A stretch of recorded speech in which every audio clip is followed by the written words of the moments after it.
मैं बात करने जा रहा हूँ कार, मोटरसाइकिल्स और इंजन्स बनाने वाली जर्मन कंपनी BMW के बारे में, जो आज से करीब 101 साल पहले अस्तित्व में आई थी। और इस कार कंपनी को आमतौर पर महंगी लग्जरी कारों के लिए जाना जाता है। साथ ही यह कंपनी रोल्स रॉयस और मिनी ब्रांड की कार्स भी बनाती है। तो दोस्तों, अब तक तो हमने BMW के सफलता की बात की, लेकिन क्या आपको पता है कि यह सफर इस कंपनी के लिए काफी उतार चढ़ाव भरा रह चुका है। BMW उन प्रसिद्ध कंपनियों में शामिल है जिनके की वर्ल्ड वार के समय मोटरसाइकिल्स और कार्स बनाने पर रोक लगा दी गई थी। और उस टाइम इस कंपनी ने साइकिल और किचन के सामान जैसी बहुत सारी चीजें बनाई।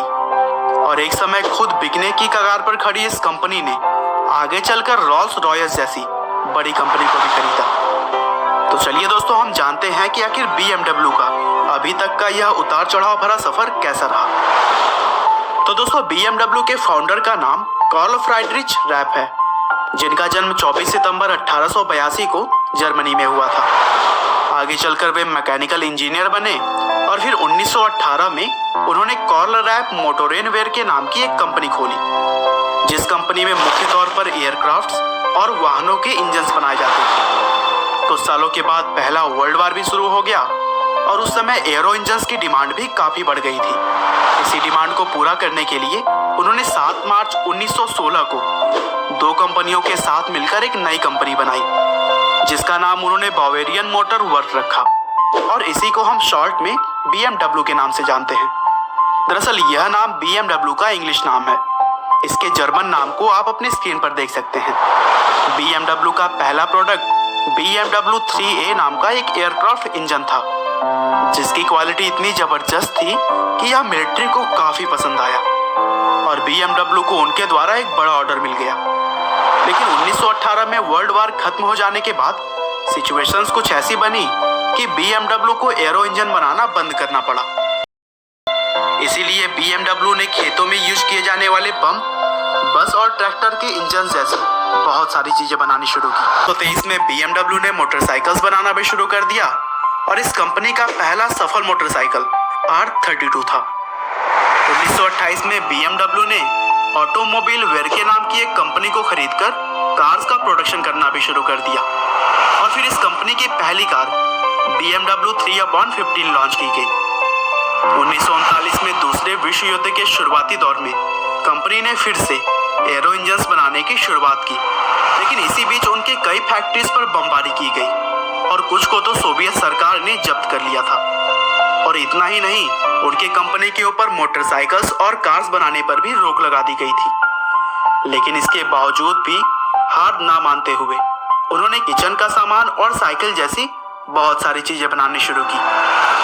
हालांकि 1947 में BMW ने एक बार फिर से मोटरसाइकिल्स बनाने का परमिशन हासिल कर लिया और 1948 में R24 मॉडल का एक मोटरसाइकिल लॉन्च किया।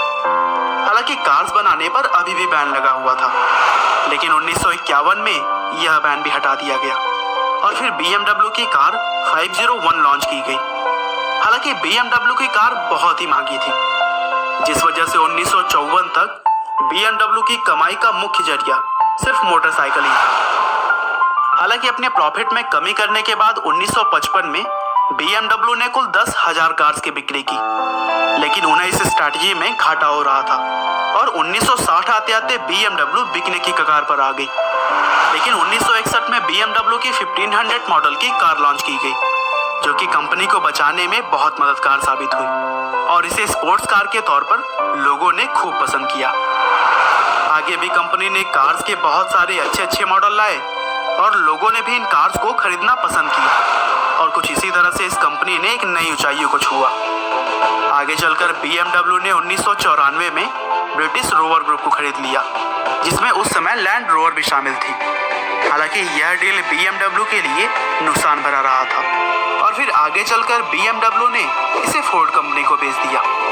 1998 में BMW ने रोल्स रॉयस के लोगो और नाम को खरीदा और फिर 2003 में रोल्स रॉयस के पुनर्गठन के बाद BMW के ऑनरशिप में ही रोल्स रॉयस फैंटम रिलीज किया गया और फिर 2004 में होंडा, कावासाकी, यामा और सुजुकी की खूबियों को ध्यान में रखते हुए BMW ने K1200 मॉडल का एक स्पोर्ट्स बाइक लॉन्च किया और फिर 2011 में इलेक्ट्रिक कार्स के डिजाइन और मैन्युफैक्चरिंग के लिए BMW की सब ब्रांड BMW i बनाई गई और 2016 तक BMW की i3 मॉडल की 50,000 कारें बेची जा चुकी थी, जो कि ग्लोबल सेल्स के मामले में यह बहुत बड़ी बात थी।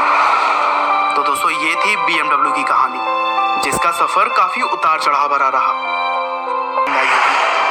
आपका बहुमूल्य समय देने के लिए बहुत बहुत धन्यवाद।